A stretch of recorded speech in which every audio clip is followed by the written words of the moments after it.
वज़ीर-ए-आज़म ने DGISI की तकर्रुरी की मंजूरी दे दी। लेफ्टिनेंट जनरल नदीम अंजुम नए DG लेफ्टिनेंट तैनात। नोटिफिकेशन का इतलाक 20 नवंबर 2021 से होगा।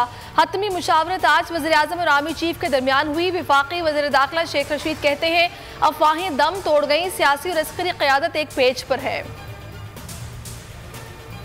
GT रोड पर मुरीद के करीब मुजाहिरीन का धरना जारी, ट्रैफिक बदस्तूर मुअत्तल। वज़ीर-ए-आज़म इमरान खान से आर्मी चीफ की मुलाकात, दाखिली सूरत हाल का जायजा। वज़ीर-ए-आज़म इमरान खान की ज़ेर सदारत अमन व अमान पर भी इजलास, मजहबी जमात से मुज़ाकरात जारी रखने का फैसला। शेख रशीद कहते हैं फ्रांसीसी सफ़ीर को निकालने का मुतालबा पूरा नहीं हो सकता। साद रिजवी से फिर बात करूंगा, कोशिश होगी कि ताकत का इस्तेमाल ना हो।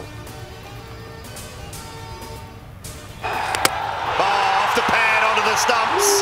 Harris Ralph strikes. That's quick. This time will be out. It will be out. Fakhr Zaman. Neesham straight away goes out towards mid-wicket. Chance taken again. T20 world cup और शारजा का मैदान, शाहीनों ने कीवीज को दबोच लिया। 134 run तक महदूद कर दिया। टॉस जीतकर पाकिस्तानी बॉलर्स का न्यूजीलैंड के बल्लेबाजों पर धावा। हारिस रऊफ ने 4 विकेटें उड़ाई। पाकिस्तानी बल्लेबाजों की जवाबी कार्रवाई भी जारी।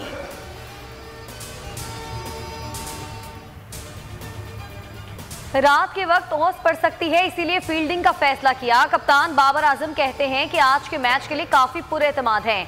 गुज़िश्ता मैच की कारकर्दगी दोहराएंगे।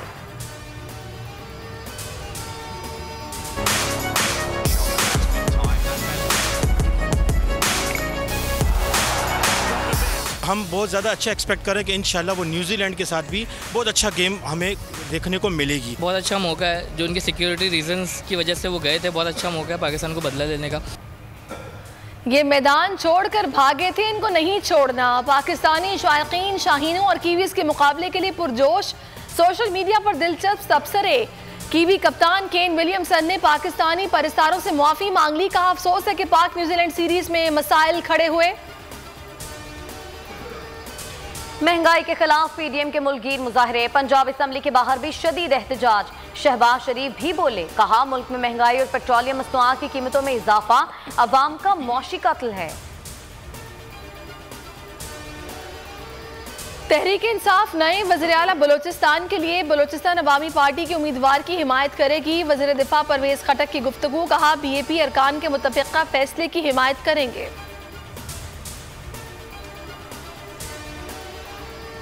कराची एयरपोर्ट को खंडर बना दिया। एयरपोर्ट की जमीन पर शादी हॉल चलाए जा रहे हैं। Chief justice supreme court DG civil aviation पर सख्त बरहम, कहा रात को लोग सो रहे होते हैं और आप जहाज उड़ाते हैं।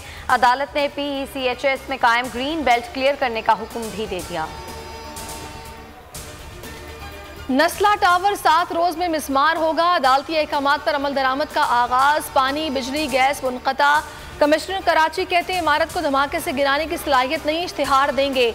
नस्ला टावर के रिहायशियों और जमात इस्लामी का एहतजाज। एडमिनिस्ट्रेटर कराची मुर्तज़ा वहाब कहते हैं अदालतों का एहतराम है मगर रिहायशी इमारत गिराने के फैसले से मुत्तफिक नहीं। मुल्क में महंगाई का सुनामी जारी। रेलवे के किरायों में 10% इजाफा कर दिया गया। माह नवंबर में कराची के लिए बिजली भी मजीद 69 पैसे फी यूनिट महंगी।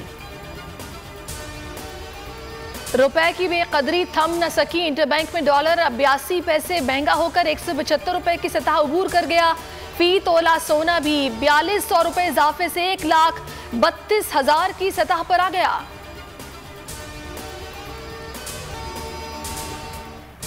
और पेट्रोलियम डीलर एसोसिएशन का 5 नवंबर को मुल्कीर हड़ताल का ऐलान, कहा मौजूदा कमीशन रेट से गुजारा मुश्किल हो गया। महंगाई और FBR के खिलाफ ताजिर सरापाए एहतजाज। ताजिरों की रैली भी फैजाबाद पहुंच गई। सब्सक्राइब करें और बेल दबाएं ताकि कोई खबर रह न जाए।